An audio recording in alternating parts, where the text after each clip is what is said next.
할렐루야. 오늘도 함께 하시는 여러분, 예수 그리스도 이름으로 사랑하고 축복합니다. 잘 오셨습니다. 우리는 지금 계속해서 구약 이스라엘 민족의 역사를 살펴보고 있습니다. 그래서 우리가 지난주와 지난주에 살펴본 대로 그 구약 이스라엘 백성들의 삶과 오늘날 우리의 삶을 비교해 본다면 그들의 그 출애굽의 여정과 하나님에 의한 그들의 구원의 여정을 오늘날 우리의 삶에 비교해보고 우리의 구원의 여정에 비교해 본다면 그 놀라운 하나님 나라의 비밀과 또 그 구약의 역사들을 통해서 우리가 어떻게 살아야 되는지를 분명하게 알 수 있다는 것을 함께 나누었습니다. 그런데 우리가 구약을 통해서 그 구약의 일들이 오늘 우리에게 본보기가 되고 교훈이 되기 위해서는 반드시 예수 그리스도의 참빛으로 그 구약의 역사를 비추어 보아야 한다고 했습니다. 다른 말로 신약을 통해서 구약을 볼 수 있어야 된다는 것입니다. 그렇습니다. 우리가 구약을 읽기 전에는 그대로 구약을 있는 그대로 읽을 것이 아니라 반드시 하나님 나라의 복음의 관점에서 예수 그리스도의 참빛에 비추어서 그 구약을 볼 때에 그 구약이 오늘날 우리에게 본보기가 된다는 사실입니다. 그렇습니다. 그래서 신약을 통해서 구약을 보는 것은 비단 이스라엘의 출애굽 여정에만 국한되는 것이 아니라 우리가 구약의 율법을 볼 때에 반드시 하나님 나라의 관점으로 보아야 됩니다. 그렇지 않다면 우리가 이런 말씀을 어떻게 받아들입니까? 가령 예를 들어서 마태복음 5장에 있는 말씀대로 음욕을 품는 자마다 이미 너희에게 이르노니 음욕을 품고 여자를 보는 자마다 마음에 이미 간음하였다. 만일 내 오른눈이 실족하거나 하면 빼어버리라. 우리의 오른눈이 우리의 눈이 여자를 보고 음욕을 품는다면 실족하게 했기 때문에 빼어버리라는 겁니다. 그 눈 하나 빼어버리고 온몸에 지옥에 던지지 않는 것이 유익하다고 말씀하셨는데, 그렇다면 오늘 이 자리에 누가 우리의 눈이 성할 사람이 있습니까? 음욕 한번 품지 않은 사람이 있습니까? 이 말씀 어떻게 있는 그대로 적용할 겁니까? 또 예수님이 다른 말씀을 하셨죠. 내 오른손이 너로 실족하게 하거든 찍어내버리라. 내 오른손이 실족하게 하거든 찍어내버리라. 이 오른손이 나쁜 짓을 하거든, 도둑질을 하거든 뭐 도박을 하든 뭘 하든 나쁜 짓을 하든 찍어서 내버리라. 내 백체 중 하나가 없어지고 온몸의 지옥에 던지지 않는 것이 유익하니라. 그렇다면 정말 아직도 그 이슬람 국가에서 하는 것처럼 절도를 하면 손을 절단해버리는 그런 일을 우리가 해야 된단 말입니까? 그렇게 한다면 누구 하나 우리의 눈과 팔다리 멀쩡한 사람이 이 세상에 누가 있겠냐는 말입니다. 하나님 믿는 사람 중에 누가 그 팔다리가 멀쩡한 사람이 있겠냐는 말입니다. 그래서 우리가 구약 말씀을 볼 때에는 반드시 예수님이 전하신 참빛에 비추어서 하나님 나라의 관점으로 보아야 한다는 것입니다. 그렇다면 이제 과연 하나님 나라의 관점으로 보는 것이 무엇이냐? 그 구약을 말입니다. 그것은 다른 말로 하나님 나라의 복음의 핵심이 무엇이냐? 하나님 나라의 관점, 그 말은 곧 하나님 나라의 복음의 핵심이 무엇이냐 하는 말과 같은 것입니다. 그 첫 번째는 예수 그리스도의 십자가의 죽으심과 부활하심으로 인해서 보내주신 그 성령으로 말미암아 우리의 존재가 완전히 거듭난 영적인 존재, 우리가 더 이상 육적인 존재가 아니라 영적인 존재가 되었다는 겁니다. 우리가 거듭나기 전에 육체에 속한 육적 존재라는 것은 그 고린도 전서의 말씀대로 육에 속한 자는 어떤 겁니까? 내가 주체가 되어서 내 자신이 내 의지로 내가 주체가 되어서 주의 말씀을 지키고자 하는 존재였다면 거듭난 자, 물과 성령으로 거듭난 자, 육신을 가진 영적인 존재가 된 영에 속한 자는 내가 하나님 위해서 뭔가 하려고 하는 그 내가 죽고 나를 통해서 예수 그리스도께서 나타나심으로 주님이 친히 나를 통해서 말씀을 이루시는 바로 영적인 존재로 완전히 변화되었다는 것을 의미합니다. 두 번째로 거듭난 우리의 본향은 더 이상 이 땅이 아니라 하나님 나라이고 우리의 시민권도 각자의 나라, 우리로 치면 대한민국이 아니라 우리의 진정한 시민권은 하나님 나라에 있다는 것입니다. 그렇기 때문에 우리가 하나님 나라의 시민권을 가진 자로서 나라가 하나님의 통치가 임하시오며 뜻이 하늘에서 이루어진 것 같이 땅에서도 이루어지는 그 차원적인 삶을 살 수 있다는 것입니다. 마지막 세 번째로 하나님 나라의 복음의 핵심은 우리가 마귀의 통치를 멸하고 하나님의 통치를 이루는 일을 한다는 것입니다. 아멘. 그렇습니다. 구약을 볼 수 있는 하나님 나라의 관점 첫 번째는 우리가 예수 그리스도의 죽으심과 십자가의 부활하심의 연합함으로 말미암아서 영적인 존재가 되었다. 그래서 두 번째는 그 영적인 존재가 된 우리의 본향은 하나님 나라, 우리의 시민권도 하나님 나라에 있다. 마지막 세 번째는 그래서 우리가 더 이상 마귀의 통치를 받지 않고 그 마귀의 통치를 멸하고 이 땅에 하나님의 통치를 이루는 자가 되었다는 것입니다. 그렇습니다. 이런 하나님 나라의 복음을 그 핵심들을 기초해서 볼 때 우리가 그 구약을 볼 때에 비로소 예수 그리스도를 통한 하나님의 경륜이 구약의 그 모든 역사와 말씀 그 기록들에서 흐르고 있는 구약의 그 역사들에서 흐르고 있는 하나님의 비밀의 경륜을 감추어졌던 비밀의 경륜을 볼 수 있는 겁니다. 그것을 에베소 3장에서는 이렇게 말씀하십니다. 네.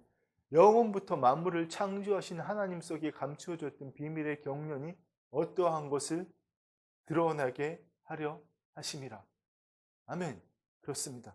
또한 골로새서 말씀에는 이렇게 말씀하시죠. 이 비밀은 그 하나님의 비밀의 경륜은 만세와 만대로부터 감추어졌던 것인데 이제는 그의 성도들에게 나타났고 아멘. 하나님이 그들로 하여금 이 비밀의 영광이 이방인 가운데 얼마나 풍성한지를 알게 하려 하심이라. 이 비밀은 너희 안에 계신 그리스도니 곧 영광의 소망이라. 아멘. 그렇습니다. 우리가 하나님의 이 비밀의 경륜을 제대로 알지 못한다면, 그러니까 예수님의 그 참빛으로 구약을 비추어 보지 않는다면 우리는 단순히 우리의 이성에 기초한 그 지식으로 하나님의 경륜을 피상적으로 겉으로만 봤을 때는 하나님께서 인간이 타락함으로 그들을 에덴 동산에서 쫓아내셨다 이렇게 되지만, 하나님께서는 그 쫓겨난 인간의 후손들을 통해서 그 중에 아브라함을 선택하시고, 무슨 말입니까? 바벨탑 산끝에 하나님께서 야곱을 이스라엘 민족을 선택하시고 그들을 대국이 되게 하셔서 생육하고 번성하게 하셔서 가나안 땅에 들어가게 할 수 있도록, 바로 그들을 생육하고 번성하게 하신 분이 비록 태초에 아담과 하와의 범죄로 말미암아서 그들이 에덴 동산에서 쫓겨났지만 그 후손들을 그 중에서 이스라엘을 택하셔서 그들로 하여금 생육하고 번성하도록 하신 것입니다. 다시 한번 우리가 우리의 이성과 지식의 기초에서 하나님의 그 비밀의 경륜을 겉으로 볼 때는, 피상적으로 볼 때는 인간이 범죄에서 에덴 동산에서 추방되었다 이렇게 되지만, 그러나 하나님의 경륜을 우리가 제대로 볼 수 있다면 예수 그리스도의 참빛으로 말입니다.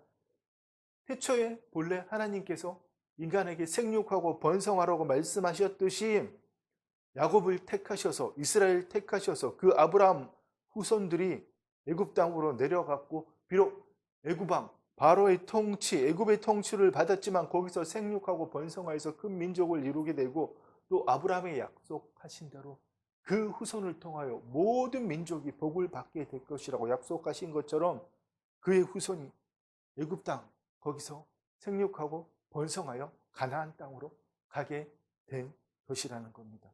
그런데 우리는 흔히 애굽 왕 바로가 이스라엘 백성들을 억압하고 탄압했기 때문에 하나님께서 그 이스라엘 백성들을 고통 가운데서 건져내시기 위해서 모세를 통해서 출애굽시키셨다 이렇게 생각하는 것은 하나님의 그 경륜을 피상적으로, 그러니까 수박 겉핥기식으로 겉으로만 보는 것이라는 겁니다.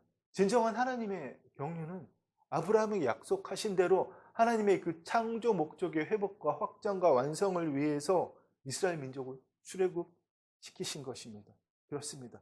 왜 그들을 생육하고 번성하셔서 출애굽시키셨습니까? 그들로 하여금 하나님이 통치하시는 땅, 가나안 땅에 가서 제사장 민족을, 제사장 나라의 삶으로 모든 민족에게 복음을 전할 수 있는 그 기반을 마련하기 위해서라는 겁니다. 예수 그리스도의 오심을 준비하는 그 삶을 살도록 하기 위함이라는 것이죠. 그렇습니다. 이제는 하나님께서 약속하신 대로 아브라함의 그 후손들이 생육하고 번성해져서 대국이 되었기 때문에 가나안 땅에 가서 살 수 있게 된 것입니다. 이 모든 것이 하나님의 경륜이라는 것입니다. 그렇습니다. 그렇다면 이제 우리가 지난 2주 동안에 살펴보았던 이 구약의 출애굽의 여정을 통해서 오늘 우리의 삶을 볼 수 있어야 하고 또 우리의 삶의 기초에서 여러 가지 의미들을 살필 필요가 있습니다. 첫 번째로 애굽은 무엇을 의미하는지, 두 번째로 출애굽은 무엇을 의미하는지, 세 번째로 광야 생활은 무엇을 의미하는지, 마지막으로 가나안 땅은 무엇이고 가나안 땅에 어떻게 들어갈 수 있고 거기에 들어가서 어떻게 살아야 되는지를 우리가 한번 살펴보아야 한다는 것입니다. 이 모든 것을 종합해서 우리가 구약을 통해서 무엇을 배워야 되는지 오늘 이 시간 함께 나누기를 원합니다. 아멘. 그렇습니다. 우리가 지금까지 구약에서 무엇을 배워야 하는지를 알기 위해서 이스라엘의 그 출애굽의 역사를 살펴본 것입니다. 여러분, 첫 번째로 애굽, 이집트는 무엇을 의미하는 것일까요? 애굽은 마귀의 통치를 받는 세상을 뜻하는 것이고 신약적으로 볼 때는 우리가 거듭나기 전의 삶, 마귀의 통치를 받는 그 삶을 상징하는 것입니다. 그렇습니다. 애굽에 있던 이스라엘 사람들이 하나님이 누구이신지도 모르고 자신들이 누구이신지 모른 채로 살아간 것처럼 오늘 우리로 비유하면 우리도 거듭나기 전에 하나님이 누구이신지 모른 채 자신의 육체와 마음이 원하는 대로 그 삶을 살았다는 것을, 그래서 우리의 존재가 무엇인지도 모르고 어떻게 살아야 되는지도 모르는 그것을 비유해 주는 것이 바로 애굽 이집트의 삶이라는 것입니다. 그 일은 에베소서에서 아주 잘 말씀해 주고 계십니다. 에베소서 2장에 보면 그는 허물과 죄로 죽었던 너희를 살리셨도다. 그때에 거듭나기 전에 이집트에 살 때 너희는 그 가운데서 행하여 이 세상 풍조를 따르고 공중 권세 잡은 자를 따랐으니 곧 지금 불순종의 아들들 가운데서 역사하는 영이라. 전에는, 거듭나기 전에는, 너희가 출애굽 전에는, 너희가 새 출애굽을 하기 전에는 우리도 다 그 가운데서 우리 육체의 욕심을 따라 지내며 육체와 마음에 원하는 것을 하여 다른 이들과 같이 본질상 진노의 자녀였다니. 아멘. 그렇습니다. 두 번째로 출애굽은 무엇을 의미하는지, 구약의 출애굽은 어떤 것을 의미하고 오늘날 신약을 사는 우리에게 새 출애굽은 무엇을 의미하는지 한번 알아봅시다. 구약의 출애굽은 바로의 통치에서 벗어나는 사건이죠. 그러니까 애굽에서 마귀가 통치하는 땅, 애굽에서 하나님이 통치하시는 땅, 가나안 땅으로 공간적인 이동을 하는 것이 구약의 출애굽이었다면 신약시대의 새로운 출애굽, 새 출애굽은 우리가 거듭남으로 말미암아서 마귀의 통치에서 벗어나 하나님의 통치 안으로 들어가는 차원적인 이동이라는 겁니다. 구약에서는 하나님의 영이 없는 백성들이었기 때문에 마귀가 통치하는 땅에서 하나님이 통치하시는 땅에서 땅으로 이동했지만 오늘날 신약시대를 사는 우리에게는 마귀의 통치를 받던 우리가 물과 성령으로 거듭남으로 인하여 하나님 나라 안으로 차원적인 이동을 했다는 것입니다. 그렇습니다, 여러분. 새 출애굽은 땅의 문제가 아니라 통치의 문제라는 겁니다. 그렇습니다. 그 땅에서 누가 통치하느냐, 통치의 문제라는 겁니다. 마귀의 통치에서 벗어나 하나님의 통치 안으로 들어갔다는 겁니다. 어떻게 해요? 물과 성령으로 거듭남으로 인하여 우리가 이제는 하나님 나라를 볼 수 있고 하나님 나라로 들어갈 수 있는 존재가 되었다는 겁니다. 다시 한번, 새 출애굽은 땅의 문제가 아니라 통치의 문제입니다. 거듭남으로 인해서 우리가 하나님 나라로 들어갈 수 있게 되었기 때문에, 그러므로 거듭남, 새 출애굽과 하나님 나라는 뗄래야 뗄 수 없는 불가분의 관계입니다. 그런데도 오늘날 우리는 거듭남과 하나님 나라를 분리해 놓고 있습니다. 비록 우리가 거듭남으로 구원을 받았지만 하나님 나라는 죽고 난 다음에 가는 천당이다, 아니면 예수님 오신 다음에 이루어질 그 미래적 나라다, 이렇게만 생각하고 있다는 겁니다. 여러분, 물론 하늘 위에 영적인 장소, 그 거룩한 나라, 하나님 보좌가 있는 그 하늘 나라도 있지만 예수님이 우리에게 전하신 하나님 나라는 오늘 너희에게 하나님 통치가 임했다, 하나님 나라는 여기 있다 저기 있다 말 못하고 너희 안에 있다고 말씀하시며 내가 성령으로 귀신을 쫓아내는 것이면 하나님 나라가 너희 안에 임했다고 이미 말씀하셨습니다. 그렇습니다. 예수님이 전하신 하나님 나라는 하나님의 통치가 지금 여기에 임했다는 것입니다. 인간의 타락 이후로 그 구약 시대에는 마귀가 통치했지만 이제는 하나님께서 다시 우리를 통치하시겠다는 바로 그 복음, 그 하나님 나라 말입니다. 그렇습니다. 그래서 여러분, 우리가 출애굽과 관련해서 정말 알아야 되는 것은 구약에서는 하나님의 영이 없는 백성이었기 때문에 특정한 땅, 그러니까 마귀가 통치할 수 없는 하나님이 통치하시는 땅으로 이동시키는 것이 하나님의 보호를 받는 땅으로 이동시키는 것이 여러분 구약의 출애굽이었지만 오늘날 새 출애굽을 한 우리에게는 우리가 어떤 땅, 어떤 특정한 장소, 우리가 어디에 있느냐가 중요한 것이 아니라 하나님의 자녀들이 모임인 교회가 있는 곳이라면 그 어느 구설에서도 그 어느 땅, 대한민국에서 가장 음란하고 타락한 홍대거리 그 어느 곳에 있더라도 하나님의 교회가 있는 곳이라면 우리가 그곳에서 마귀의 일을 무력화시키는 그 일을 해야 된다는 겁니다. 그것이 바로 새 출애굽 거듭남의 진정한 의미입니다. 그렇습니다. 세 번째로 광야 생활은 무엇을 의미하는 것일까요? 하나님께서는 왜 이스라엘 백성들을 곧바로 가나안 땅으로 가게 하지 않으시고 광야 생활을 하셨을까요? 물론 광야 생활은 40년이었죠. 그들이 하나님의 백성의 정체성을 깨닫고 하나님의 백성으로 살기 위한 지침을 받아야 되기 때문에 그 율법을 받기 위한 2년 동안의 광야 생활은 필요했지만 나머지 38년은 그들이 만약 가데스 바네에서 불순종하지 않고 하나님께서 바로 가나안 땅으로 들어가라고 하신 그 말씀에 순종했다면 머리 굴려서 정탐꾼을 보내고 또 그 정탐꾼의 압형대로 다 죽었다면서 하나님까지 원망하고 그렇게 불순종한 그 일을 하지 않았다면 그들의 광야 생활은 2년으로 좋겠다는 것입니다. 그 광야 생활, 최소한 2년의 그 광야 생활, 물론 그들의 불순종 때문에 38년을 돼서 40년이 되었지만 그 광야 생활은 과거 그 애굽의 삶에서 벗어나고 하나님의 법에 순종하는 것을 배우고 경험하도록 하기 위해서 필요한 것이 광야 생활이었다는 겁니다. 그것을 오늘 본문 말씀 신명기 8장에서 정확하게 말씀해주고 계십니다. 내 하나님 여호와께서 이 40년 동안에 내게 광야 길을 걷게 하신 것을 기억하라. 이는 너를 낮추시며 너를 시험하사 내 마음이 어떠한지 그 명령을 지키는지 지키지 않는지 알려 하려 하심이라. 아멘. 너를 낮추시며 너를 줄이게 하시며 또 너도 알지 못하며 내 조상들도 알지 못하던 만나를 내게 먹이신 것은 사람이 떡으로만 살 것이 아니요 여호와의 입에서 나오는 모든 말씀으로 사는 줄 내게 알게 하려 하심이라. 그렇습니다. 그러니까 이스라엘이 그 과거 애굽의 삶에서 벗어나고 그들로 하여금 받아지고 하나님의 법에 대해 순종하고 하나님을 경외하는 그 삶을 경험하도록 하는 것이 바로 광야 생활이라는 것입니다. 여기서 우리는 하나님께서 태초에 아담과 하와에게 주셨던 그 자유의지를 출애굽한 이스라엘 백성에게도 그대로 주셨다는 사실에 주목할 필요가 있습니다. 오늘 우리에게도 마찬가지죠. 하나님께서는 그들을 출애굽시키시고 그들의 광야 생활을 하게 하신 이유는 그들의 자유의지를 가지고 있었기 때문에 그들이 자신의 자유의지를 가지고 계속해서 애굽의 그 신들을 우상을 숭배할 그 문화를 따를 자유를 갖고 자유의지를 또 반대로 하나님의 법을 받고 하나님의 백성으로 살아갈 그 지침을 받아서 이제는 하나님의 백성으로 살아갈 그 자유의지도 가졌기 때문에 하나님은 그들의 자유의지를 시험받게 하셨다는 겁니다.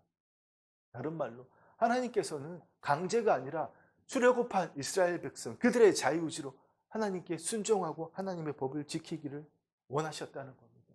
그런데 그들은 어떻게 했습니까? 계속해서 하나님께 불순종하고 하나님의 법 안으로 들여오기를 원하지 않고 계속해서 애굽에서의 그 생활을 그리워했다는 겁니다. 그런데도 하나님께서는 그들이 그렇게 불순종하셨음에도 계속 기회를 주셨다는 겁니다. 그들의 그 불순종한 사건은 우리가 출애굽기와 민수기 등에서 우리가 자세히 볼 수 있습니다. 특별히 출애굽기 32장에 금송아지를 만든 사건이 있지 않습니까? 백성이 모세가 산에서 내려옴이 더딤을 보고 모여 백성이 아론에게 이르러 말하되 일어나라 우리를 위하여 우리를 인도할 신을 만들어내라. 이 모세 곧 우리를 애굽 땅에서 인도하는 사람 어찌 되었는지 알지 못합니다.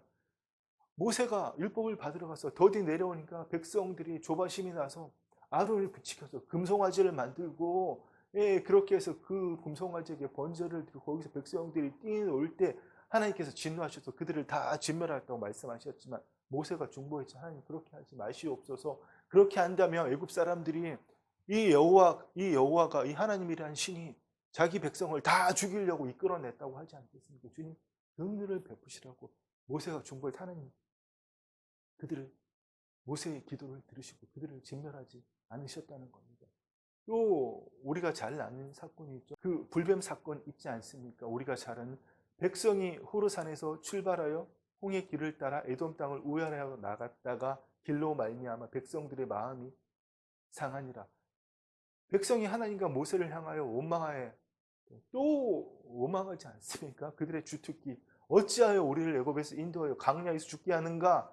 먹을 것도 없고 물도 없도다. 우리 마음이 이 하찮은 음식을 싫어하노라. 하나님이 생명의 양식 만나를 주셨는데 우리가 이 하찮은 음식을 싫어하노라. 그래서 불뱀을 보내서 그들을 치셨지만 모세의 중보로 말미암아 또 하나님께서 놋뱀을 장대에 달라고 하셔서 그 놋뱀을 쳐다보는 자, 놋뱀은 예수 그리스도의 상징이죠. 그 놋뱀을 쳐다보는 자마다 다 나았다고 말씀하시지 않습니까? 그뿐입니까? 고린도전서 10장 8절에서 말씀하시는 그 사건처럼 음나로 인해 24,000명이 죽었다는 바로 그 사건, 바알 부호를 섬긴 사건, 민수기 25장에 나오고 있죠. 이스라엘 백성이 시딤에 머물러 있더니 그 백성이 모압 여자들과 음행하기를 시작하니라. 그 여자들이 자기 신들에게 제사할 때 이스라엘 백성을 청하며 백성이 먹고 그들의 신들에게 절함으로 음행했다는 이야기죠. 이스라엘이 바알 부올에 가담한지라 여호와께 이스라엘에게 진노하시니라. 그래서 그날에 23,000명이 죽었다고 말씀하십니다. 바로 그 사건이 여러분 무엇입니까? 고린도전서 10장 8절에 나오는 그들의 음행으로 말미암아 그들이 누굽니까? 광야 생활하던 출애굽한 이스라엘 백성의 음행으로 말미암아 23,000명이 죽었다. 민수기에 24,000명이 죽었다고 기록하고 있다. 바로 그 사건들 말입니다. 이처럼 그들이 출애굽한 이스라엘 백성 그들이 하나님을 원망하고 우상 숭배를 하고 했지만 하나님께서는 그들을 용서하시고 보호하시고 끊임없이 사랑을 베푸신 이유는 자유의지를 가진 그들이 돌이켜 더 이상 불순종과 우상 숭배를 선택하지 않고 하나님의 법에 순종할 기회를 주시는 겁니다. 그러나 여러분 그 하나님의 기다림에 대한 언약에 대한 결산은 반드시 있어야 됩니다. 출애굽한 1세대들은 이 언약에 대한 결산을 제대로 못했기 때문에 그들은 20살 이상으로 한 명도 빠지지 않고 여호수아와 갈렙 2명을 제외하고 다 광야에서 죽게 된 것입니다. 그렇습니다. 하나님께서는 반드시 결산하십니다. 그렇습니다. 여러분 모세가 그 이스라엘 백성에게 가나안 땅에 들어가기 전에 그들에 있었던 일들을 하나님 주신 말씀들을 쭉 다시 그들에게 말씀하며 강조하지 않습니까? 그래서 신명기 28장을 보면 내 하나님 여호와의 말씀을 삼가 듣고 하나님 지키면 모든 민족이 너희를 뛰어나게 할 것이고 모든 복이 너희에게 임한다. 내가 내 하나님 여호와의 말씀을 청종하면 이 모든 복이 내게 임하며 내게 이르느니. 그러나 하나님 말씀을 지키지 못할 때는 저주를 받는다고 말씀하시죠. 내가 만일 내 여호와의 말씀을 순종하지 아니하면 내가 오늘 내게 명령한 그의 모든 명령과 규례를 지켜 행하지 아니하면 이 모든 저주가 내게 임한다고 말씀하십니다. 언약에는 여러분 반드시 결산이 있어야 된다는 겁니다. 그렇습니다. 다시 한번 출애굽한 1세대들은 그 호렙산에서 율법을 받고 그들은 짐승의 피로 옛 언약을 맺었습니다. 그것이 그 사건이 출애굽기 24장에 잘 표현되고 있죠. 짐승을 잡아다 그 피의 반은 제단에 뿌리고 반은 백성들에게 뿌리라고 했습니다. 그 언약을 맺었지만 그들은 거기에 대한 결산을 하지 못했기 때문에 여러분 제대로 못했기 때문에 아무도 여호수아와 갈렙 2명을 빼고는 가나안 땅에 들어가지 못했다는 사실입니다. 그렇습니다. 하나님께서 이스라엘 백성으로 하여금 40년 동안의 광야 생활을 걷게 하신 것은 그들을 낮추고 사람이 하나님의 말씀으로 살아야 함을 알게 하기 위함이라는 사실을 여러분 우리가 잊지 말아야 됩니다.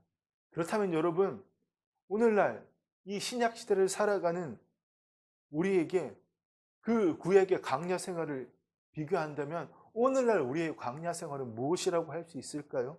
뭐 고난받고 환난받고 지치고 정말 이렇게 막 살다가 하나님께 돌아오는 그런 세월들을 광야 생활이라고 할 수 있을까요? 아니죠. 오늘날 우리에게 있어서 이 신약 시대를 살아가는 우리에게 서 진정한 광야 생활은 바로 교회 생활이라고 할 수 있습니다. 여러분 황당한 이야기 같습니까? 그렇지 않다는 것을 제가 지금부터 풀어드리겠습니다.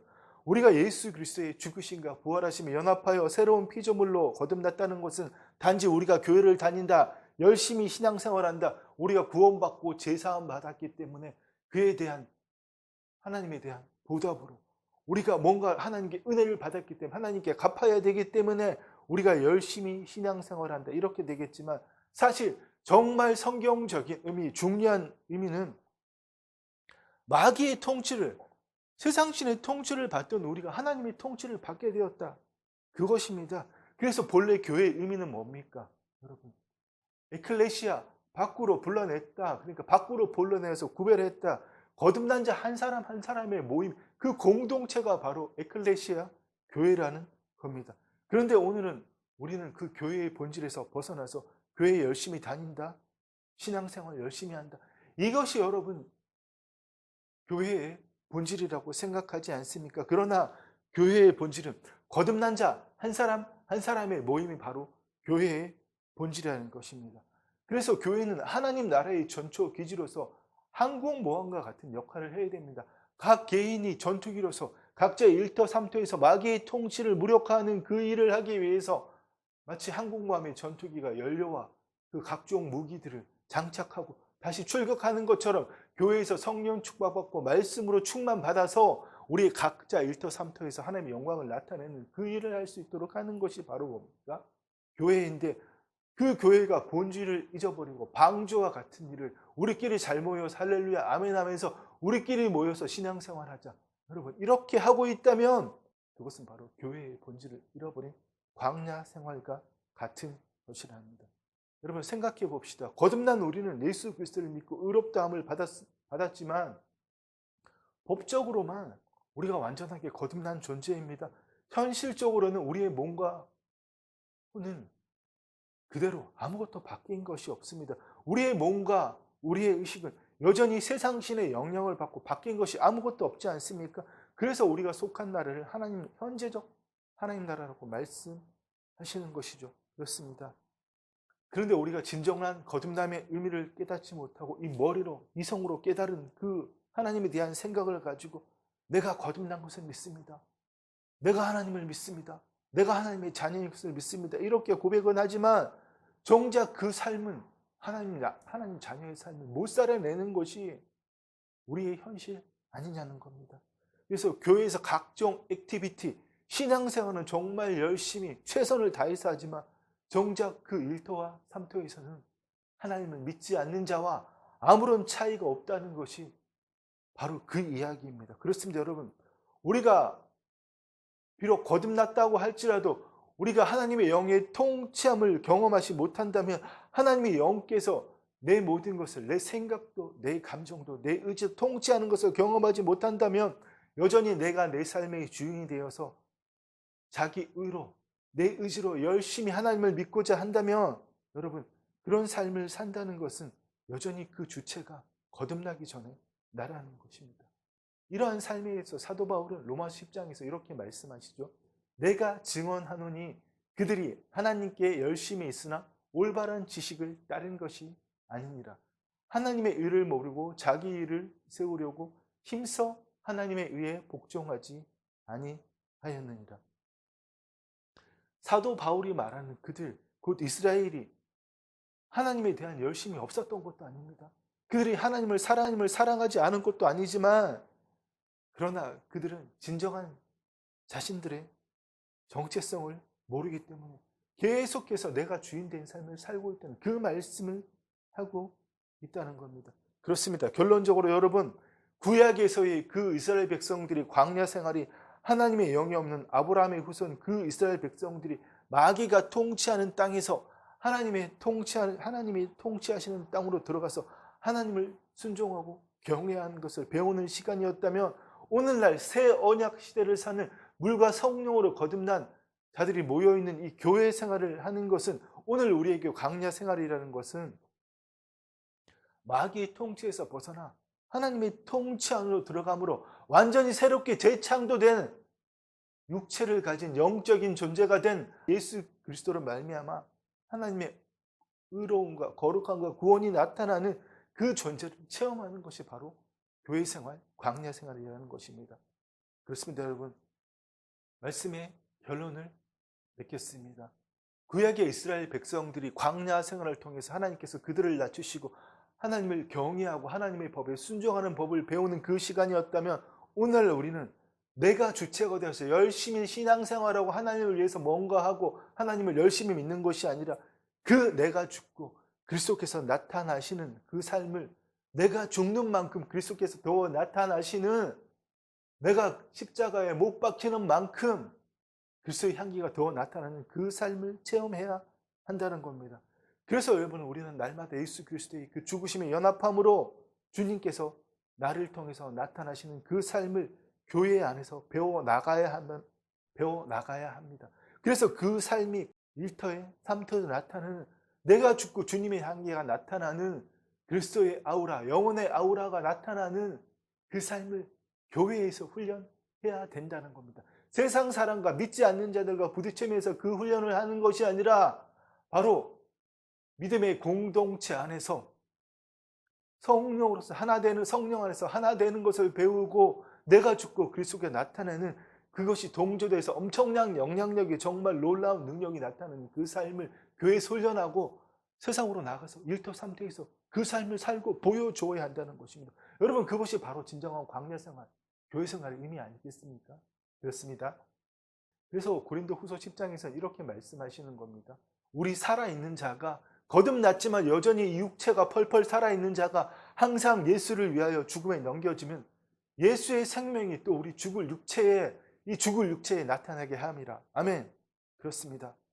여러분, 사흘 뒤에 있을 성탄절에만 예수님의 오심을 기념하는 것을 넘어서 매일매일의 삶에서 예수님의 오심과 부활을 기념하고, 특별히 다시 오실 예수님을 기대하는 저 여러분이 되기를 간절히 소망하고 원합니다. 아멘. 사랑하고 축복합니다. 기도하겠습니다. 주님 감사합니다. 그렇습니다. 우리에게 새 출애굽을 허락하셨으니, 주의 아버지 하나님, 구약의 이스라엘 백성들이 광야 생활 동안에 하나님의 법에 순종하고 하나님을 경외하는, 그들의 자유의지로 하나님께 순종하는 그 삶을 아버지 훈련받은 것처럼, 우리 또한 아버지 하나님, 이 하나님 거룩한 백성들 한 사람 한 사람의 모임, 이 교회에서 날마다 내가 죽고 날마다 그리스도께서 나타나시는 그 삶을 훈련함으로 아버지, 각자의 1터와 3터 그 매일의 삶에서 주님께서 나타나시는, 하나님께서 영광 받으시는 그 삶을 통하여 주의 재림을 준비하는 우리 모두가 되기를 간절히 소망하고 원합니다. 주님 감사합니다.